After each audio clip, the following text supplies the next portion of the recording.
രേഷൻ ടോക്സിൻ്റെ അടുത്ത വീഡിയോയിലേക്ക് സ്വാഗതം. ഇന്ന് നമ്മൾ പറയുന്നത് എന്താണെന്ന് വെച്ചാൽ, ഇപ്പോൾ പൃഥ്വിരാജ് ഇന്നലെ മാധ്യമപ്രവർത്തകരെ കണ്ടു. അവരുടെ ചോദ്യങ്ങളെല്ലാം വളരെ ഗംഭീരമായിട്ടുള്ള രീതിയിൽ അദ്ദേഹം അത് നേരിട്ടു.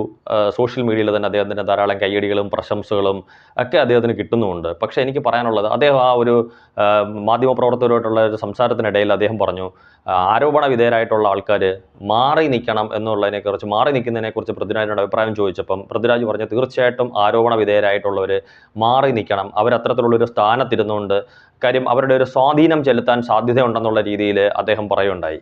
പക്ഷേ അവിടെ അദ്ദേഹം ഈ പറഞ്ഞ കണക്ക് ഈ ജനങ്ങളുടെ കയ്യടി നേടാൻ വേണ്ടിയിട്ടാണോ അദ്ദേഹം അത്തരത്തിലുള്ളൊരു കാര്യം പറഞ്ഞതെന്ന് എനിക്ക് സംശയമുണ്ട്. കാര്യം അമ്മ എന്ന് പറയുന്ന ഒരു നടന്മാരുടെ ഒരു സംഘടന എന്ന് പറയുന്നതിനകത്ത് പ്രത്യേകിച്ച് നമ്മുടെ നാട്ടിൽ ഒരു സ്വാധീനങ്ങളും ചെലുത്താൻ സാധ്യതയില്ല. അത് നിയമപരമായിട്ടുള്ള കാര്യങ്ങളിൽ ഒരു അധികാരം ചെലുത്താൻ കാട്ടില്ല. കാര്യം അമ്മയുടെ പ്രസിഡന്റ് എന്നോ അമ്മയുടെ ജനറൽ സെക്രട്ടറി എന്നോ അമ്മയുടെ സെക്രട്ടറി എന്നോ അമ്മയുടെ ജോയിന്റ് സെക്രട്ടറി എന്നോ ട്രഷറർ എന്നോ എക്സിക്യൂട്ടീവ് കമ്മിറ്റി അംഗം എന്ന് പറയുന്നതൊന്നും സർക്കാരിലോ അല്ലെങ്കിൽ നിയമ സംവിധാനത്തിലോ യാതൊരു വിധത്തിലുള്ള സ്വാധീനങ്ങളും ചെലുത്താൻ സാധിക്കുന്നതല്ല.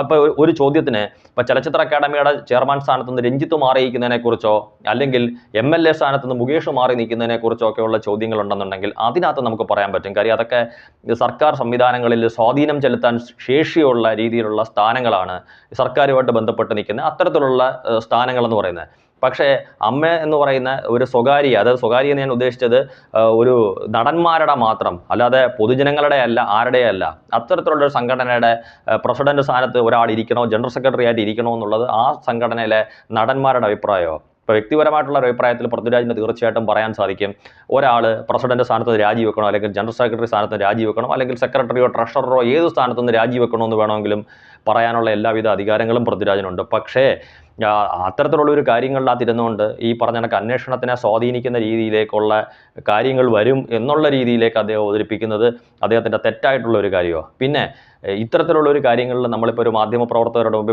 ഇപ്പോൾ പൃഥ്വിരാജാണെങ്കിലും പൃഥ്വിരാജ് എനിക്ക് തോന്നുന്നു കുറച്ചുകൂടെ നല്ല രീതിയിൽ സംഘടനയായിട്ടുള്ള ചോദ്യങ്ങൾക്ക് ഉത്തരം പറഞ്ഞ് ഒഴിവായെങ്കിലും ജഗദീഷിനെ സംബന്ധിച്ചിടത്തോളം അദ്ദേഹം ഈ കാലം ഇത്രയും പ്രവർത്തിച്ച ഒരു സംഘടനയെ ആദ്യം തന്നെ വന്ന് സംശയത്തിൻ്റെ നിഴലിൽ നിർത്തത്തക്ക രീതിയിലാണ്, അതായത് സിദ്ദിഖിനും ആരോപണം വരുന്നതിന് മുമ്പ്, സിദ്ദിഖും ആരോപണം നേരിടുന്നതിന് മുമ്പ് തന്നെ നമ്മളിപ്പോൾ ഒരു സംഘടനാ സംവിധാനത്തിൽ പ്രവർത്തിക്കുമ്പം ഒരു സംഘടനയിലെ 3-4 ആൾക്കാരുടെ പ്രശ്നം ഉണ്ടാക്കിയെന്ന് പറഞ്ഞിട്ട് ആ സംഘടനയെ മുഴുവൻ നമ്മൾ മോശക്കാരാക്കി ചിത്രീകരിക്കുകയോ സമൂഹത്തിന് മുമ്പിൽ അത്തരത്തിലുള്ള ഒരു കാര്യങ്ങൾ അവതരിപ്പിക്കുകയോ അല്ല നമ്മൾ ചെയ്യേണ്ടുന്നത്.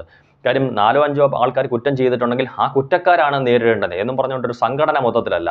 ഇപ്പോൾ പവർ ഗ്രൂപ്പ് ഒന്നിനെക്കുറിച്ച് ചോദിക്കുമ്പോഴത്തേക്ക് പലരും പറയുന്നത് അത് പവർ ഗ്രൂപ്പ് ഉണ്ടെന്നോ ഇല്ലെന്നോ പറയാൻ പറ്റില്ലെന്ന്. ഒരു സംഘടനാ സംവിധാനത്തിൽ അവർക്ക് എന്തെങ്കിലും പറയാനുണ്ടെങ്കിൽ ആ സംഘടനയ്ക്കുള്ളിലാണ് അവർ പറയുന്നത്. ഇപ്പോൾ പൃഥ്വിരാജിനെ പോലെ ആൾക്കാർ, ജഗദീഷിനെ പോലുള്ള ആൾക്കാർ, ഇവർ ഈ കാലം ഇത്രയും ഈ സംഘടനയായിട്ട് ചേർന്ന് പ്രവർത്തിക്കുന്ന ആൾക്കാരെ എത്രയോ വർഷങ്ങളായിട്ട് ഇവർക്ക് എന്തെങ്കിലും തിരുത്തൽ, ഇപ്പോൾ പൃഥ്വിരാജ് തന്നെ പറയുന്നത് എൻ്റെ ചുറ്റുമുള്ള വർക്ക് സ്പേസ് ഞാൻ ക്ലിയർ ആക്കി വെക്കുമെന്ന്.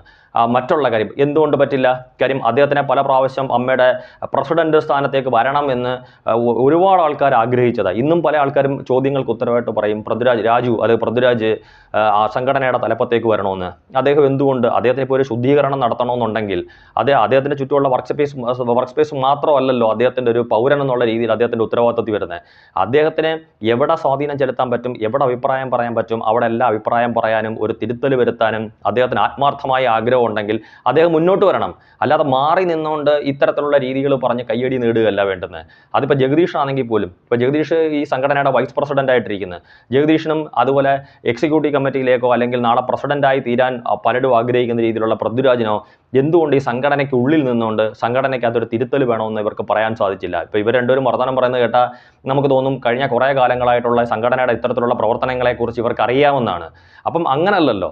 അവർക്ക് എന്തെങ്കിലും തിരുത്തൽ വരണമെന്നുണ്ടെങ്കിൽ നമ്മളെപ്പോഴും ഒരു സംഘടനയ്ക്കകത്ത് ഒരു എക്സിക്യൂട്ടീവ് കമ്മിറ്റി ചേരണം. ഇപ്പോൾ നമ്മൾ സാധാരണ ഒരു അംഗമായിട്ടിരിക്കുമ്പോൾ നമുക്ക് ഒരുപാട് പരിമിതികളുണ്ട്. ഇപ്പോൾ ജനറൽ ബോഡി മീറ്റിംഗ് വരുമ്പം മാത്രമേ നമുക്ക് അത്തരത്തിലുള്ള ഒരു കാര്യത്തിനകത്ത് പങ്കെടുക്കാനും നമ്മുടെ അഭിപ്രായം പറയാനും സാധിക്കൂ. പക്ഷേ എക്സിക്യൂട്ടീവ് കമ്മിറ്റിയിലേക്ക് നമ്മൾ വരികയാണെങ്കിൽ സ്വാഭാവികമായിട്ടും എക്സിക്യൂട്ടീവ് കമ്മിറ്റി മീറ്റിംഗ് ഇപ്പോൾ പ്രസിഡന്റും വൈസ് പ്രസിഡന്റും സെക്രട്ടറിയും ജനറൽ സെക്രട്ടറിയും ജോയിന്റ് സെക്രട്ടറിയും ട്രഷററും എല്ലാവരും പങ്കെടുക്കുന്ന മീറ്റിങ്ങുകളിൽ തീർച്ചയായിട്ടും എക്സിക്യൂട്ടീവ് കമ്മിറ്റി മെമ്പേഴ്സ് ഉണ്ടാവും. കാര്യം എക്സിക്യൂട്ടീവ് കമ്മിറ്റി വിളിക്കാതെ ആർക്കും ഒരു തരത്തിലുള്ള മീറ്റിംഗ് നടത്താൻ സാധിക്കത്തില്ല. അപ്പോൾ അത്തരത്തിലുള്ള ഒരു എക്സിക്യൂട്ടീവ് കമ്മിറ്റി മെമ്പർ, അതായത് ഒരു വൈസ് പ്രസിഡന്റ് ആയിട്ടുള്ള ജഗദീഷിനെ ഈ കാലം ഇത്ര എന്തുകൊണ്ട് ഈ സംഘടനയ്ക്കകത്ത് തിരുത്തൽ കൊണ്ടുവരണമെന്ന് വിചാരിച്ചിട്ട് അദ്ദേഹം ശക്തമായിട്ടുള്ള മാർഗനിർദ്ദേശങ്ങൾ ഈ സംഘടനയുടെ മുമ്പിൽ നിരത്തിയില്ല. അപ്പോൾ അദ്ദേഹം ഒന്നും ചെയ്തതായിട്ട് നമുക്ക് യാതൊരു അറിവുമില്ല ഈ കാലം ഇത്രയും. പൃഥ്വിരാജ് ആണെങ്കിൽ പോലും അദ്ദേഹത്തിനെ മുന്നോട്ട് വരാൻ ക്ഷണിച്ചപ്പോഴെല്ലാം അദ്ദേഹം പുറകോട്ട് മാറി നിന്നിട്ട് ഇപ്പം ഇത്തരത്തിലുള്ള മാധ്യമപ്രവർത്തകരെ കാണുമ്പം അദ്ദേഹം പറയാതെ പറയുന്നത്, അദ്ദേഹം സംഘടനയെ കുറ്റം പറഞ്ഞോ എന്ന് ചോദിച്ചാൽ ഇല്ല, അദ്ദേഹം സംഘടന ന്യായീകരിച്ചോ എന്ന് ചോദിച്ചാൽ ഇല്ല. അപ്പം ഈ പറഞ്ഞ കണക്ക് രണ്ട് രീതിയിലും തൊടാത്ത രീതിയിൽ പറയുന്ന ആൾക്കാർക്ക് അദ്ദേഹത്തിൻ്റെ ചുറ്റുമുള്ള വർക്ക് സ്പേസ് നമുക്കറിയാം. ഇപ്പോൾ കഴിഞ്ഞ കാലങ്ങളിൽ ഇത് പറയണമെന്ന് വിചാരിക്കുന്നതല്ല, ആരോപണം നേരിട്ട ഒരു നടൻ പിന്നീട് അദ്ദേഹം മാപ്പ് പറഞ്ഞ് അത്തരത്തിലുള്ള കാര്യങ്ങളിൽ നിന്ന് ഒഴിവായി. ഇപ്പോൾ വീണ്ടും അത്തരത്തിലുള്ള കാര്യങ്ങൾ പൊങ്ങി വന്നിട്ടുണ്ട്. ആ നടനുമായിട്ട് പൃഥ്വിരാജ് സഹകരിച്ചൊരു സിനിമ എടുത്തായിരുന്നല്ലോ. കാര്യം അപ്പം അദ്ദേഹത്തിൻ്റെ വർക്ക് സ്പേസ് എന്താ പറഞ്ഞത്, ആ നടൻ എന്ത് ചെയ്യുന്നു, ആ നടൻ എങ്ങോട്ട് പോകുന്നു, ആ നടൻ്റെ കഴിഞ്ഞ കാലങ്ങൾ ഒക്കെ നോക്കിയിട്ടാണോ സഹകരിച്ചത്? അപ്പോൾ അല്ല. ഇനി അത് പൃഥ്വിരാജിൻ്റെ വ്യക്തിപരമായിട്ടുള്ള കാര്യമാണെങ്കിൽ പോലും എനിക്കിപ്പോൾ പറയുന്ന കണക്ക് പൃഥ്വിരാജിന് വേണമെങ്കിൽ ഈ സംഘടനയുടെ മുന്നോട്ട് വന്നിട്ട് ഈ സംഘടന ശുദ്ധീകരിക്കാൻ വേണ്ടുന്ന എന്തെങ്കിലും കാര്യങ്ങൾ ചെയ്യാമല്ലോ.